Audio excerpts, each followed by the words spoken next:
Welcome sa Dries TV. Kung interesado ka sa ganitong news, huwag kalimutang isubscribe ang ating YouTube channel. Maraming salamat! Welcome back again sa ating YouTube channel mga kakimpaw, and sa update natin ito ang pag-uusapan natin ay tungkol sa mga importanteng ganap kina Kim and syempre kay Paolo Avellino. So pag-uusapan na tatalakayin natin sa update na to ay may kaugnayan nga po sa pag-aksyon ni Paolo Avellino sa nagbabanta po kay Chinita Princess. Sa inis po ni Paolo, ito po ang ginawa niya mga kakimpaw. So mamaya pag-uusapan natin ang tungkol dyan, kasama na din ang iba pang ganap kina Kim and syempre kay Paolo. Pero bago po ang lahat, maraming salamat po sa inyong patuloy na pagsuporta at pagsubaybay sa mga daily update natin. Kaya naman bilang pasasalamat, narito po ang isang napili kong komento patungkol ito sa naging previous update. Mula ito kay Ginang Annalyn Hiccup. Sabi niya dito, magandang umaga der, si Kim ay walang galit kay Maha. Sinabi na niya yun. Ginamit pa nga ng isang pari si Kim.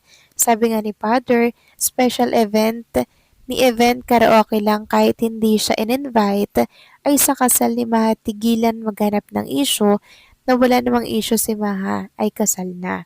Minsan, yung ibang mga fans din talaga ang sumisira sa Kim Pao. Ewan ko ba?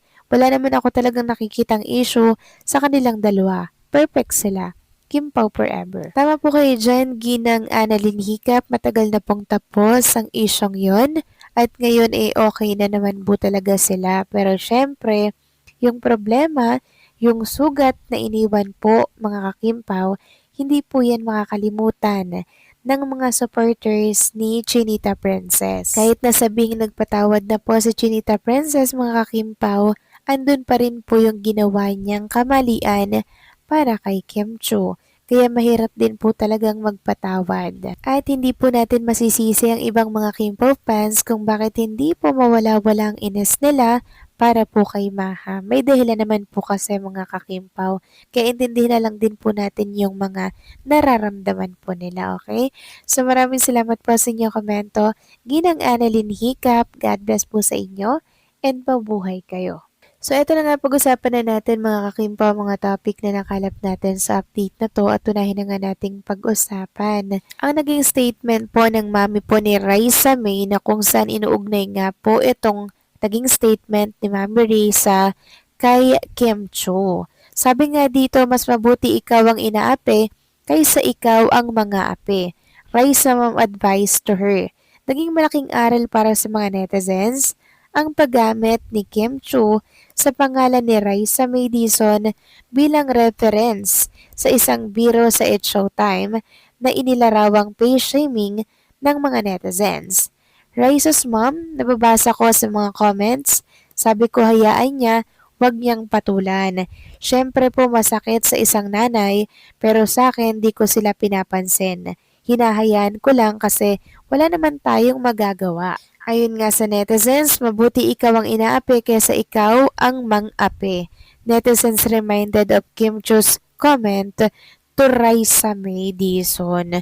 So ayan po mga kakimpaw, yung tila do baga ay patama kay Chinita Princess. So lilinawin ko lang mga kakimpaw na ito po ay para sa mga bashers ni Raisa May na kung saan ay patuloy pong binabatikos yung kanyang anak. Pagdating naman kay Kim Chiu, alam naman po ni Mami Risa na joke lamang po yun dahil nasa entertainment nga po itong si Kim katulad po ng anak niyang si Raisa May sa katapatan po nilang programa. Samantalang talakayin naman natin mga kakimpaw ang tungkol naman po dito sa ginawang aksyon ni Paolo Avellino para po sa isang tao na nagtagpo sa kanya at pinagbantaan pa nga po si Chinita Princess na gusto daw pong sugurin, sabi nun at kung ano-ano ang gagawin kay Chinita Princess para masaktan.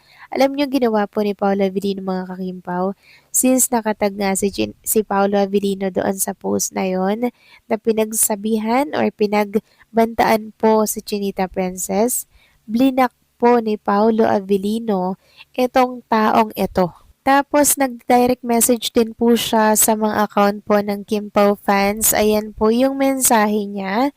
ilalagay ko na lamang po sa inyong mga screen.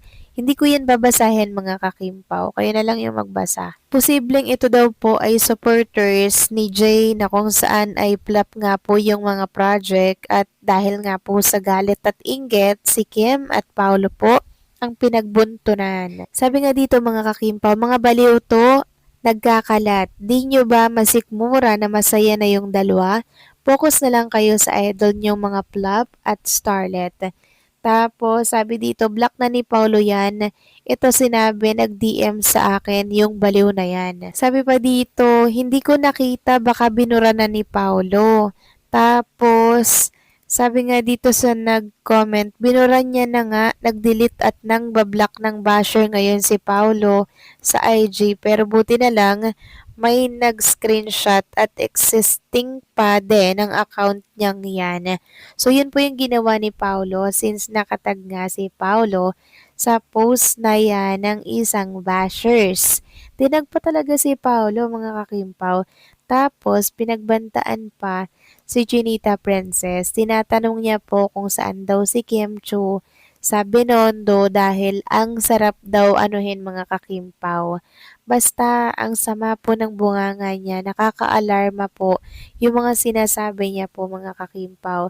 Kaya sabi ko nga po, sana'y kalampagin din at maalarma din po ang management ni Kim at ipatrace itong mga ganito pong bashers na talaga namang nakaka-alarma yung mga sinasabi laban kay Chinita Princess. Kaya maging si Paolo, blinak niya na lamang po ang account na yan dahil hindi niya po talaga masikmura yung mga sinasabi niya. Ngayon ko naintindihan mga kakimpaw na kaya pala hindi nagpo-post sa Chinita Princess ng real time yung updated po mga kakimpaw na kinaroroonan niya, yung real time po na ginagawa niya mga kakimpaw, yun ay dahil para pala makaiwas sa mga taong katulad po nito na talaga namang pag nalaman na ay andun si Kim Chiu sa Binondo, pupuntahan ko, 'di ba? Tapos baka gawan po ng masama. So yun pala yung purpose bilang isang public figure, dapat talaga maging pribado tayo at maging aware tayo sa mga pinopost natin, maging maingat tayo sa mga pinopost natin. Kasi hindi natin alam ang mga kayang gawin ng mga tao po na may masamang hangarin. 'Di ba? Lalo na po yung mga inggit na inggit kay Kim and kay Paolo at gusto po silang paghiwalayin. So, hindi natin alam ang pwedeng magawa ng mga taong inggit. 'Di ba, mga kakimpaw? Kaya safety dapat ang iniisip ng management din ni Kim, ganun din po ni Paolo, and maging ni Chinita Princess. Sabi nga nila, sana daw po'y magdagdag ng extra security kay Chinita Princess kasi parami po ng parami ang mga bashers at ang mga taong nagigil po sa kanya at gusto po siyang saktan. So, salamat kay Paolo mga kakimpaw dahil yung nagtagpo sa kanya, auto-block at auto-delete niya na po agad. So, yun yung ginawang aksyon ni Paolo for Chinita Princess. So, kayo ba mga kakimpaw, ano bang dapat gawin dito? Please comment down below and syempre, huwag kalimutang i-like ang update na to.